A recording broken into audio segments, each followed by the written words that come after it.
Akkam bultan dhaggeeffattoota oduu dhugaa oduu guyyaa har'aadhaaf isiniif qabadhee dhufe kan fakkaatu. Mata dureen oduu guyyaa har'aadhaaf isiniif qabadhee dhufe inni tokkoffaan walgaarreeffannoon Israa'eliif Libaanos hedduu jabaateera.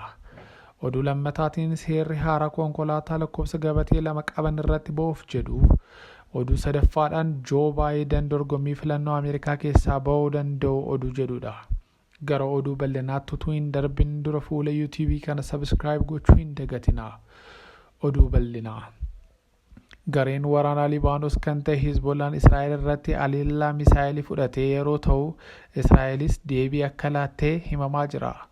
Mormitoonni Israa'el keessa jiranii mana jireenyaa Beniyaamin Netanyaahuu kan ministeera muummee Israa'el ta'an marsanii dhaadannoo mormii lolli haa dhaabbatu garee hidhannoo qabu kan Gaazaa keessa jiru waliin waliigaltee yookiin marii godhaa jechuun mormii isaanii dhageessisaa jiru.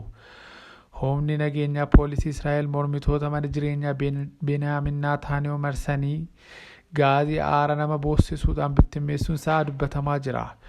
Yeroo dhiyoo asitti hiriirri mormii kan mul'atu haa ta'u malee kan kaleessaa kun kan jabaatee fi namoonni baay'een kan irratti argaman ture. Mormitoonni Israa'elii lola Gaazaa keessatti ta'aa jiru biyyi isaanii akka dhaabdu kan fedhan yeroo ta'u, humni waraanaa Israa'el karaa isaatiin lola baatiiwwan 8 oliidhaaf gaggeeffamaa jiru kanaan hidhattoota Hamaas 14,000 ol ajjeesuu isaa dubbateera. Haa ta'uyyuu malee baay'inni namoota ajjeeffamanii kun garri olaanaan daa'immaniidhaa fi ijoollee ta'uun isaanii daa'immaniidhaaf dubartoota ta'uun isaanii riippoortiin guyyaa guyyaatti bahu kan agarsiisudha. Mormitoonni Israa'el kana sababa gochuudhaan tarkaanfii biyyi keenya fudhachaa jirtu bu'aa argisiisaa hin jiru. Lammiiwwanii fi maatiiwwan Israa'el Hamaasiin butamanii jiranii kan rakkoo biraadhaaf saaxiluudha. Ammaaf ammatti Hamaasii wajjin mariitti ta'a lola dhaabaa lammiiwwan Israa'el harka Hamaas jala jiranii gadi nuuf lakkisiisaa jedhanii mormii isaanii dhageessisaa jiru. Magaalaa Israa'el kan taate Teel Aviv hiriira mormii jabaa Gaazaan haleellaa Israa'eliin daraan hammaate jala Hizbollaan Libaanosii gara Israa'elitti misaayilii akka bokkaatti roobsaa. Ministeera muummee Israa'el mormitootaan manneen jireenyaa isaanii marfamee ooluun taateewwan naannoo ba'aa giddu galeessaatti kaleessa mul'atan ta'anii oolanii jiru. Gareen hidhattoota Libaanos kan Iraaniin deeggaramu Hizbollaan kaleessa galgalaa kaasee bal'inaan daangaa Israa'el kan kaaba Israa'elitti argamu irratti haleellaa jabaataa kan raawwate yeroo ta'u, Israa'el deebii laattuun biyyi lamaanuu Libaanosii fi Israa'el gidduutti lolli jabaan eegaluu akka danda'u Associated Press dubbateera. Israa'el yeroo tokko garee hidhattoota Hamaas kan Gaazaa keessaa akkasumas garee hidhattoota Hizbollaa kan Libaanosii wajjin falmii gochuun Israa'elitti cimuu danda'a haa jedhamu malee ministeerri humna waraanaa Israa'el Yoav Gallant Israa'el Hamaasiinis ta'e Hizbollaa humna waraanaa ittiin loltee mo'uu dandeessu qabdi. Lakkoofsa waraanaa loltuu akkasumas meeshaa waraanaatiin Israa'el ammayyuu olaantummaa kan qabdudha. Kanaafis garaan keessan hin raafaminaa jedhaniiru. Humni waraanaa Israa'el yeroo kamitti Hizbollaa irratti lola labsuudhaa fi qophiirra kan jirudha. Duula labsuu akka dandeenyu qophoofneerraa jedhanii dubbataniiru. Humni waraanaa Israa'el yeroo kamitti Hizbollaatti lola labsuu fi Libaanos irratti duula labsuu akka danda'u dubbateera.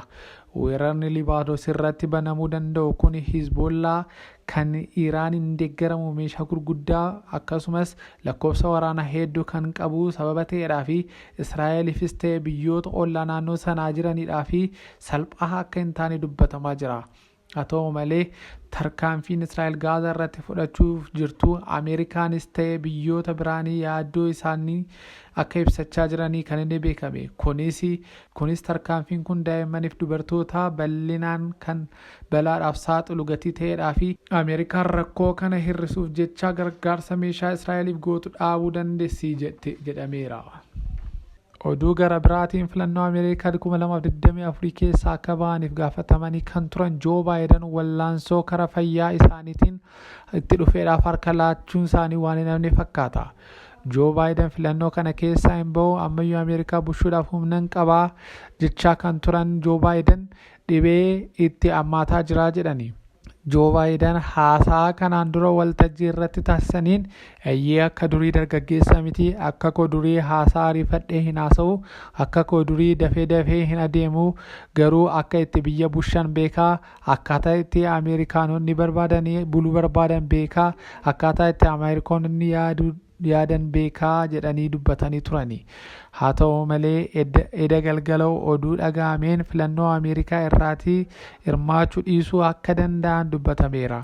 Yeroo dhiyoo asitti taatee waltajjii irratti mul'isanii akkasumas haasaa waltajjii irratti godhan kan namootatti bitaa galu ta'aa adeemuunsaa Joo Baayiden Ameerikaa bulchuudhaaf humna hin qabanii ga'umsas dhabaniiru jedhamaa jiru. Paartiin isaanii Dimookiraatonni sababa kanaanii mo'amuu akka danda'anii paartii Riippaabilikootaan kan Tiraampiin bakka bu'u aangoo akka fudhachuu danda'u odeeffamaa jira. Pireezidaantiin Ameerikaa duraanii pireezidaantii Ameerikaa 44ffaa kan turan Barack Hussein Obaamaan yaaddoo isaan Dimookiraatonni nama bakka isaan bu'u sirreeffachuu akka qabanii itti himanii jiru jedhamaa jira. Tiraampiif Baayiden wal morkii masaraa adiitti galuudhaaf gochaa jiran keessatti yeroo dhiyoo asitti Tiraamp sababa deeggarsa baay'ee argachaa jiranii fi rakkoo fayyummaa Baayiden Ameerikoota baay'ee biratti jaallatamaa hin jiru. Hinumaayyuu lammiileen Ameerikaa Joo Baayiden laaboraatoorii baayoloojii keessatti kan qophaa'edha. Baayiden duraanii du'eera.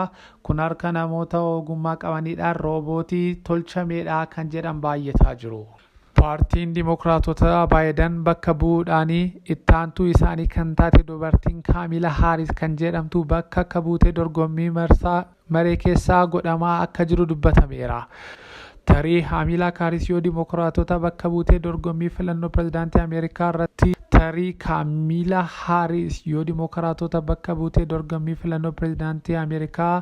ta'uu injifattee dubartii seenaa keessatti Ameerikaa bulchitu taati. Filannoo Ameerikaa bara 2024 godhamuudhaaf ji'oota muraasa kan hafan haa ta'u malee taateen Tiraamp irratti torbee darbe raawwatame haalli fayyummaa Baayiden dorgommicha kan diraamaadhaan guutee godheera. Odeeffannoo sadaffaadhaan seerri magaalaa Finfinnee keessatti ji'oota muraasa booddee hojiirra oola jedhamee ammas odeeffannoo haaraa ta'ee ba'aa jira. Seerri konkolaataa lakkoofsa gabatee 2 qabanii magaalaa keessatti sa'aatii hojiitii ba'amuudhaa fi hojiitii galamutti faraqaadhaan oofamu jedhu ba'ee hojii irra oola kan jedhamu ture yeroo ta'u, har'a garuu biiroon to'annoo tiraafikii Finfinnee yookiin Tiraafik Maanaajimenti Biiroo jedhamee kan beekamu odeeffannoo kun anaafis haaraadha. Odeeffannoo kana an quba hin qabu jedheera. Seerri haaraan ba'ee ji'oota 2 haga ji'oota 3 keessatti ba'ee hojiitti kan galu jedhu kun nama hojii geggeessaa olaanaa dhaabbata kanaa dubbatame kan ture yeroo ta'u, waajjirri olaanaan tiraafikii maanajimentii akka ibsetti wanti akkasii gara fuulduraatti qorannoo irratti edda taasifamee seera ba'uu danda'udha malee amma ammaatti seerri akkasii ba'uuf akka jiru biiroon keenyaa hin beeku jedhani. Fuula yuutuubii kanaa sabskiraayib gochuudhaan oduu guyyaa guyyaatti argachuu dandeessu. Laayikii fi sheerii koomentii gochuu hin irraanfatina.